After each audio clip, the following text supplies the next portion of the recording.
Welcome to the Irish Farmers Journal Weekly Podcast, brought to you by Ornua, the home of Irish dairy. Hello, Patrick Gunnow here, news editor with the Irish Farmers Journal, and welcome to this week's podcast. Last week, our news reporter, Amy Nora Fitzgibbon, caught up with the EU Commissioner for Agriculture, Phil Hogan. They discussed a range of issues, from the way Europe could help Ireland's ailing mushroom sector to when Brussels will approve our €150 million loan fund. He also gave his thoughts on the likelihood of the EU-Canada trade deal being signed in Brussels after the deal was blocked by the regional government of Wallonia in Belgium last week. Amy began by asking the Commissioner how the EU will cope when the UK leaves an €11 billion deficit in its annual budget post-Brexit. The European Council of Ministers, in other words the Taoiseach and the European Parliament, will decide the budget in 2019. And they'll take account of whether of all of these changes because of Brexit. They'll either cut public expenditure and the total budget of the EU, or they'll find another mechanism or another source of financing in order to fill the gap. Okay. So I can't... This is the total EU budget, not EU, the CAP budget. Yeah, but you see, you have to know what the total is first before you actually can divvy out the programmes. So we won't be able to make any... I can't give you any information about whether our programmes will be cut or not, because they may seek to prioritise agriculture, which we will be seeking to do in any of the share of the budget in 2019. Okay. The €150 million loan fund, you said it would help tillage farmers in Ireland. You said you'd be in position to approve it soon. Can you give us a more definite timeline when that can be approved? No, we are in discussions with the Department of Agriculture and the Minister of Agriculture here, who we are satisfied has made a very solid application to the European Commission. But there's a few technical details that have to be resolved, and hopefully they'll happen in the next couple of weeks. And if Ireland goes to looking help for funding for the mushroom sector, would you be in a position to provide any help? What we are prepared to do is to say that we can overcome state aid rules problems in relation to supporting any individual sector. If Ireland wishes to propose some financial support under what they call the de minimis ceiling, which is 15,000 per producer over 3 years and 500,000 for a company. These are the maximums that can be used, but it's up to the Minister to decide whether he wants to put forward a proposal. Europe will be happy to approve that if it is proposed. No submission has been made on that particular issue, but I suspect that the Minister for Agriculture will be looking at how he can help the mushroom sector. 3,500 jobs is a lot of employment, and it's the first real casualty of the Brexit issue that we see. So it's a very sheltered sector with a high level of dependence, of course, on the Brexit market. So this will come into play in relation to the fund that's been established for the purpose of helping companies overcome the Brexit problems that are there because of currency exchange in the short term. Okay, and finally, the CETA deal was put on hold there last week. Are you confident that all member states can get on board before the EU-Canada summit scheduled for next week? Well, everybody is on board except the regional government of Wallonia in Belgium, so hopefully they will be able to resolve their issues in the next few days. Okay, thank you very much, Commissioner. You're listening to the Irish Farmers Journal Podcast, brought to you by Ornua, the home of Irish dairy. Kieran Lenihan, beef specialist with the Irish Farmers Journal, got the opportunity to meet the president of the Brazilian Cattle Breeding Committee last week. With the help of an interpreter, Kieran began by asking the president if Brazilian cattle registration systems had improved since 2007, when less than 10% of the country's cattle herd was registered. He also asked him if he can define traceability in Brazil, where animals are only traceable to their final 90 days pre-slaughter. In a country with 10 million cattle herds, animals, we have to understand that it's different from a country that has 218 animals. 218 a country which is 70% of south of Brazil, and a continental country like Brazil. These differences must be taken into account so that we can start a honest debate between the two countries. I mean, Ireland and Brazil, of course. Of course, we are very proud to see how you produce so well cattle in your country. You have the ability capacity by acre, very good. You have good pastures, and in Brazil things are different. We have traceability, internal traceability for the country, and where 80% stays and is consumed. So it is a system of SISBOF. And then we have traceability that we agreed with the EU for the 90 last days and 45 days in the same cattle farm.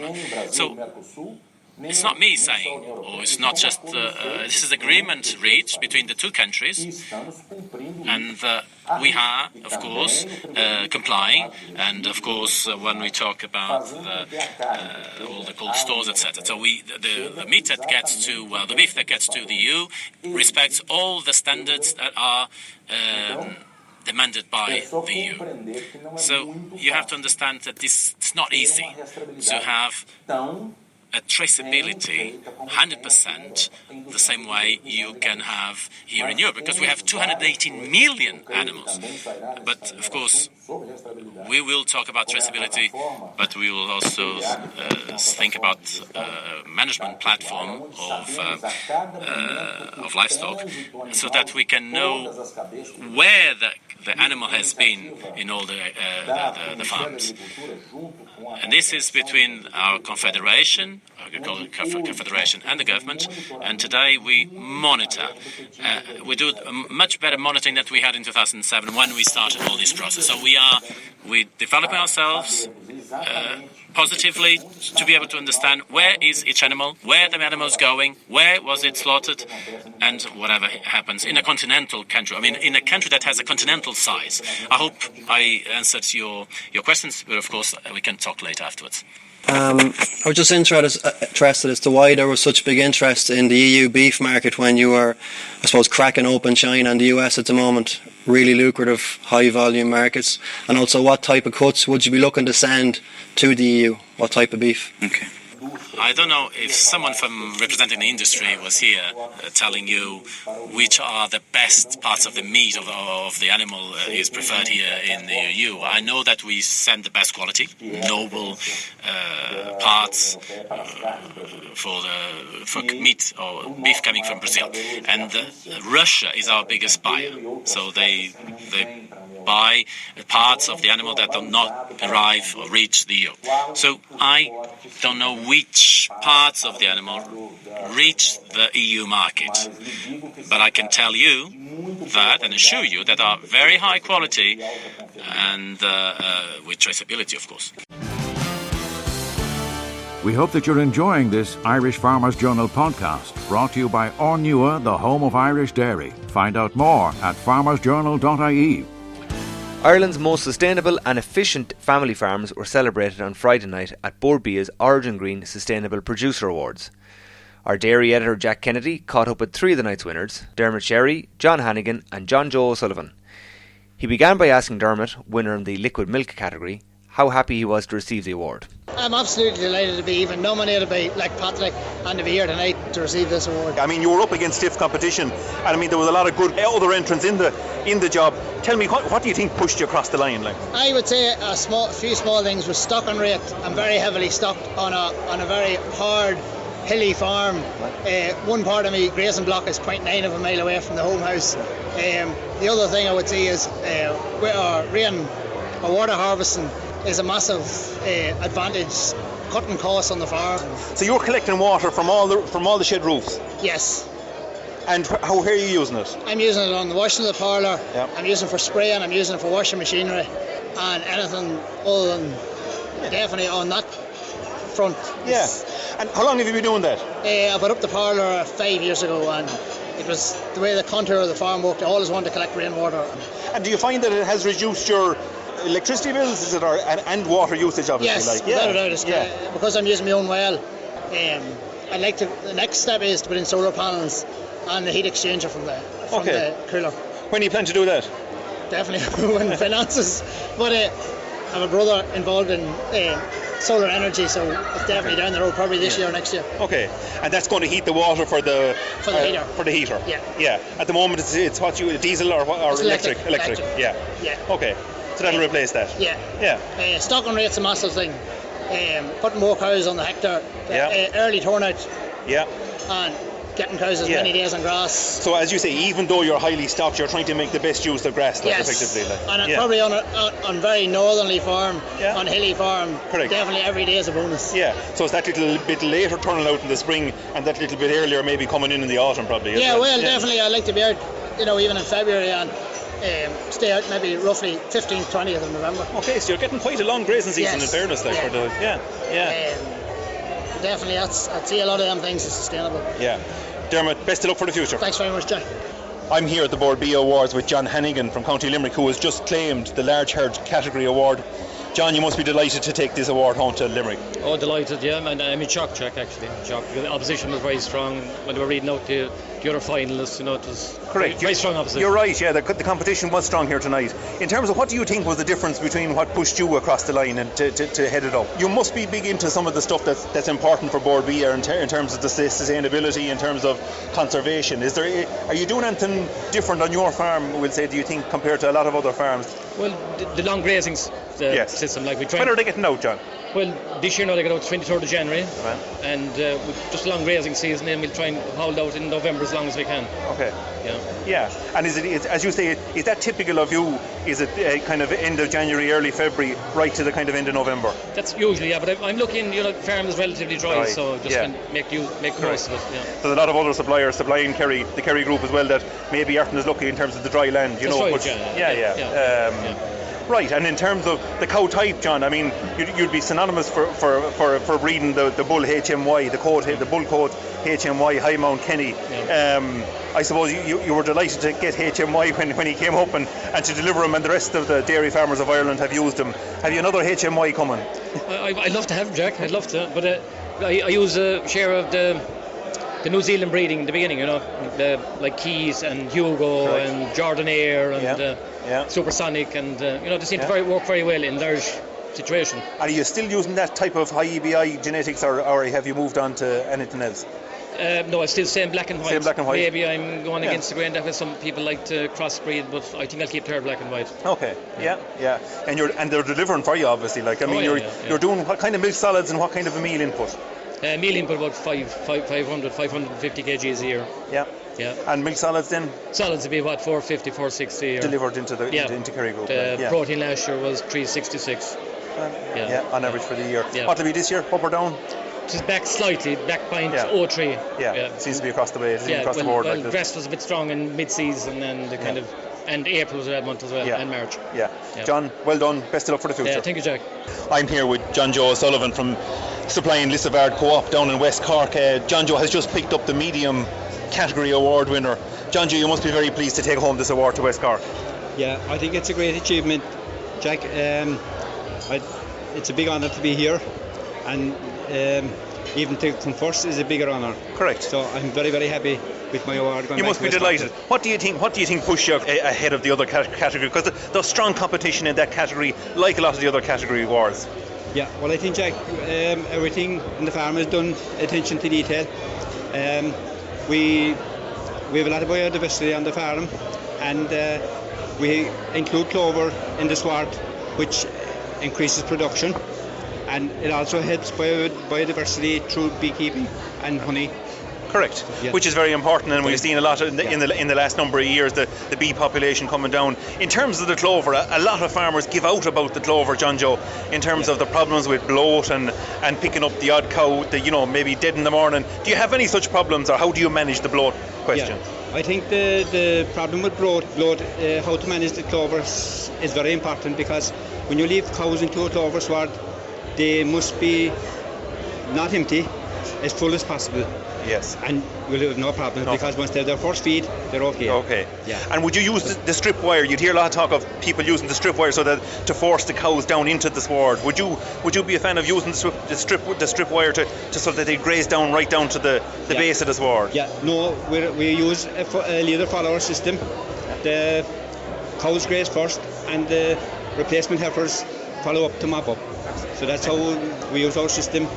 It's working with the last number of years, and we're very happy with the system. Yeah. The cow gets the first preference, and the heifers come on after, and they're very happy to come in, because they're moving from a bare spot to where there's plenty of grass again, so they're very happy. Perfect. So, John Joe, thanks for that. Best of luck in the future. Yeah, thanks a million, Jack.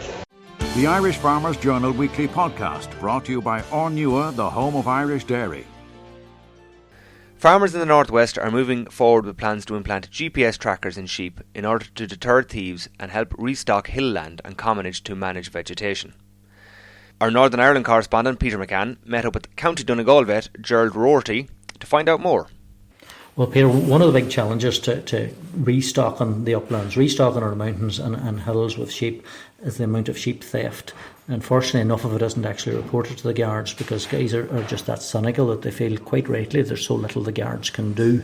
And as you're aware, after the destocking of a lot of the commonages, a lot of guys have ceased to graze properly, a lot of the open commonages and open hill. And they would like to get back grazing them again because obviously to get gake, to be in good agricultural and environmental condition, the vegetation is going to have to be grazed down. If it's not grazed down, then it's an awful risk of creating fires. But the big problem is those sheep will get stolen. Sheep stealing in Donegal is at an epidemic at the moment. The various Donegal papers carried several different cases throughout the summer of guys losing almost their entire flocks.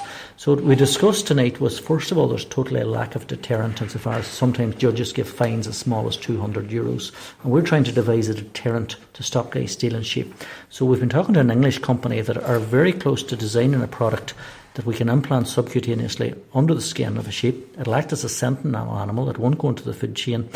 And through satellite, we can monitor that with a GPS satellite, and you can get a message onto your phone whether or not that animal is still on your farm. So if that animal leaves your farm, it's gone off the farm boundary, you'll get a text to your phone that that sheep has moved. And what we'll actually be able to do as well is follow that where that sheep has moved to. So what we're hoping to do is get funding to get an amount of those distributed throughout the country, north and south, so that can be a further deterrent to guys stealing sheep.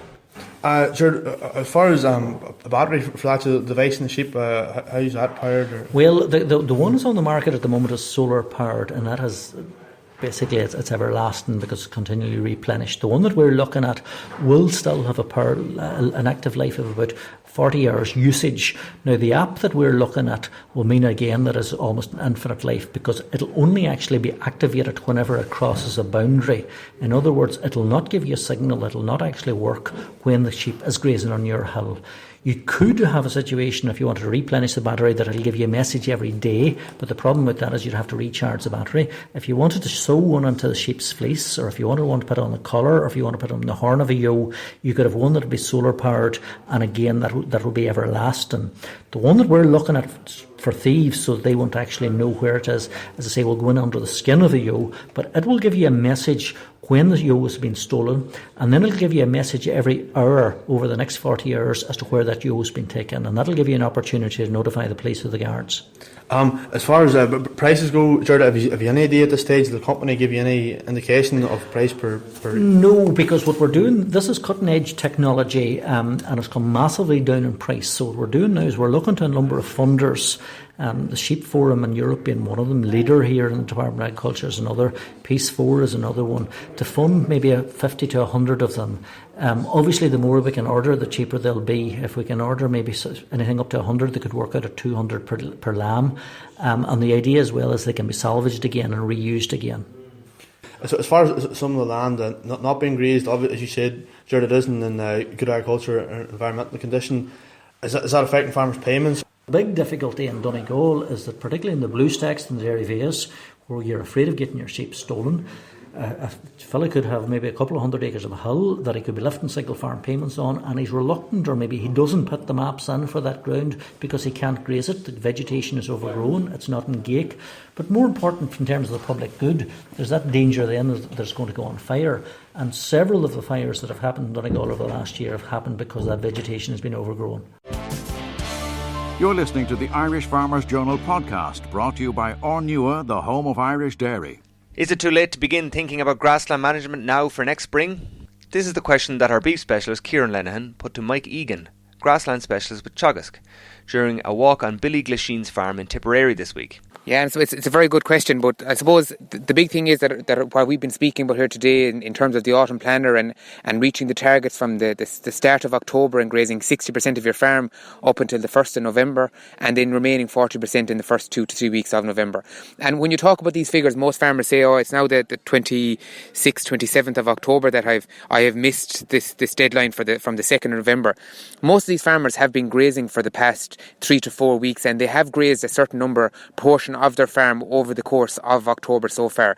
And although they mightn't have just wrote down on a paper or decided in their head that the farm or those paddocks are now closed, when they can go home from here today, they can look back on their farm, they can see what they've grazed over the past 2 to 3 weeks, and then decide, okay, that paddock is now closed. So although they haven't implemented an autumn planner since the beginning of October, it's not too late. The farm has been grazed, and you can start now by backdating your planner and looking what you've grazed on your farm and continuing forward then until the middle of November, until you house your cows. Mike, can you give us a monetary value on extending the grazing season in the autumn and, I suppose, starting earlier in the spring? Yeah, I suppose, and look, we had it here, and we've put a figure, and Teagasc, Moorpark and Grange have put a figure on this, and on the value of grass and keeping your animals out, extending the grazing season in the back end, and getting your cattle out earlier in the spring. And I suppose the work that Teagasc have done in terms of increased animal performance and reduced labour and reduced silage costs and meal costs, in the autumn it's probably worth at €1.80 per animal per day on your farm in the autumn and in the back end by extending a rotation. But when you come to the spring, because of the higher quality grass and the high demand that you have for grass on your farm, that value in spring is probably double, about €2.70 per animal per day on your farm, and that's coming from a reduced labour in terms of housing requirements, slurry, silage, feeding time, and increased animal performance and reduce costs on your farm. That's great, Mike. Thank you. We hope that you're enjoying this Irish Farmers Journal podcast, brought to you by Ornua, the home of Irish dairy. Find out more at farmersjournal.ie. Finally, the 9th Women in Agriculture Conference kicks off in County Sligo this evening. Aisling Hussey, journalist with Irish Country Living, met up with both speakers and attendees to find out what makes the conference so great. My name is Aisling Hussey, journalist with Irish Country Living. I'm here with Margaret Farrelly, who's going to be speaking at our Women in Agriculture conference tomorrow. Margaret, how are you? I'm great, thank you. You had a long drive. Well, we left home at about 3 hours ago. So tell me, what are you going to be talking about tomorrow at the conference? Well, I'm actually on the couch, I believe. Yes, with Matt Dempsey. With Matt Dempsey. So from what I know, I'm just to answer questions that he asks. And tell me a little bit about your story. We started off with 150 hens in 1987. We started packing the eggs from those hens in the following year. And we've just grown steadily ever since. Today we pack from 168,000 hens. So all free range. So you have a very interesting story to tell anyway tomorrow. Yeah, well, many people think it's inspiring and interesting. So if that helps other people, I'm very happy with that. And you recently won the European Women Farmers Innovation Award. Yes, for Clonard. 2 weeks ago, we were presented with that in Brussels. And that was absolutely amazing. I'm here with Mary Fox and Mary McNamara, two long-time supporters of the Women in Agriculture Conference. Are you looking forward to tomorrow? Very much, yes. We've been coming for a few years. We thoroughly enjoyed. You did a long drive today. You came all the way from Clare. Yeah, Milltown, Malbay, West Clare. 3.5 hours. 3.5 hours. So you're expecting to be well entertained anyway tomorrow. Well, we are. I have been following the Farmers Journal over the last few weeks, and I've been watching what's going to be on the agenda for tomorrow, and it's actually looking very good. Yeah. What are you looking forward to the most? I suppose Rona O'Mahony, just to see what her views are on the Eighth Amendment and things like that. And then on the couch session as well. We enjoyed that last year. Yeah. With Matt Dempsey. Oh, sorry, Matt Dempsey. Yes, that's right. Yeah. So why do you keep coming back? Is it because you're meeting like-minded women? It's a day out. Day out. Good fun. And we love the entertainment. It's lovely. It's very easy going. It's very interesting. And lots of topics where you'd see touched on, in the media, but you kind of don't get the concise discussion on it. And I like the sharpness of the presentations. Yeah, you don't, because it'd be boring otherwise, wouldn't it? Absolutely. The variety of items on the agenda are terrific. Great. So you'll keep coming back anyway, hopefully. We're both fun for the girls. We escape from work for a few days. We've no jobs tomorrow now, so. Very good. We'll enjoy it anyway. Thanks a million. Okay, you're welcome. I'm here with Mairead Lavery, editor of Country Living and mastermind behind the Women in Agriculture Conference. Are you excited for tomorrow? Yeah, we are. It's the first time we've been in Ross's Point, first time in Sligo. So we'll check out how everything is going to run. We're here now prior to the event tonight. I'm just after looking into the big banqueting hall. It's set up the very same as you would for a wedding. It's looking fabulous. We've about 300 people tonight. So that's huge. And then tomorrow we've close on 600, maximum capacity actually. The only people we can take on now at this stage are, if somebody cancels, that we can fit somebody in their place. And how would you describe the conference for someone who's never been there before? Well, an awful lot of people, it's going to be their 9th conference with us. Because we've never been in this side of the country, you know, women who maybe didn't travel to Kerry or didn't travel to Kilkenny or Meath, they now get a chance to see what it's like. And look it's informative. It's very agricultural in the morning. All the topics are seriously ag. And that's because that's the occupation of most of the women. They're either farming, living on farms, or involved in the agri sector. We have Minister Michael Creed here, the Minister for Agriculture, and we expect a good session with him in terms of Brexit, especially now along the border area that we are here. So the morning is always about the ag end of it, and then the afternoon is much more about health and holistic and well-being and minding yourself. So, if you were to pick a theme for this conference, it would be very much you, yourself, your business and your health. So that's what we aim to cover, and we aim to send people home in good form, having had a great day out. So it's a mix really between serious and kind of more light-hearted kind of stuff. Well, for instance, in the afternoon, in the morning session, Matt Dempsey is chairing an on-the-couch session with 4 women who were involved in farming and then have businesses as well. But in the afternoon session, Catherine O'Leary is dealing with a whole on-the-couch session with women and their health issues.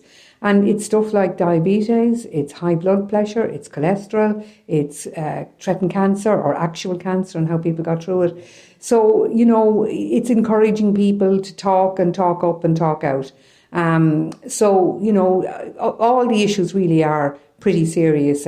Paula Mee is coming and talking about menopause, which is again an area that women are not inclined to talk too much about, and she'll be bringing it out. Rona Mahoney on maternity services. Pieta House in terms of mental well-being. We talk about our physical health, but we don't say too much about our medical health or our mental health. And she will be given a rundown on the whole issues around Pieta House, its 10th anniversary, and the fact how it's managing to merge Console into that organisation. And you always get great feedback as well every year from all the women who attend. We do very little publicity. We start selling tickets straight after the ploughing. We have the first. I know what happened with the hotels. The Clarion and the Radisson here where we are were booked out within 2 weeks. People were given out like ink up. It's wonderful now that we have this night before event, and that should be great fun. We'll have the gala dinner. We'll be presenting Margaret Farley, who won the Women Entrepreneurs in Europe Award and for innovative farming practices. And we have Colm O'Regan, the Irish mammy. So a bit of crack anyway. We'll have a bit of crack and a table quiz and just a bit of fun and lots of dancing. And it is something to see, 200-300 women out dancing until the band stops playing. And every year they put me to shame because they're always the first out on the dance floor. Yeah, and we did that. We have a lot of fans in Munster who come to the conference, and we knew bringing them up the N7 and the N8 and the N9 and onto the N50 and out then to Meath was going to be a difficult job. So we encouraged them to come the night before, and we thought we'd get 90 and we got over 200. And now, the night before is people look forward to it as much as the day. Yeah, well, these one, it's a day out as well. It is, and we're very conscious of the fact, and this is why we want to give as much value as we can in terms of a huge range of speakers. We're very conscious that people, they've had to maybe get somebody to organise the kids or organise Nana, somebody to do the work that they would be doing and take that time out. But it's important that people do, and it's important for us that we give them a day to remember. The Irish Farmers Journal podcast, online at farmersjournal.ie, on the Irish Farmers Journal app and on iTunes every Thursday. Brought to you by Ornua, the home of Irish dairy.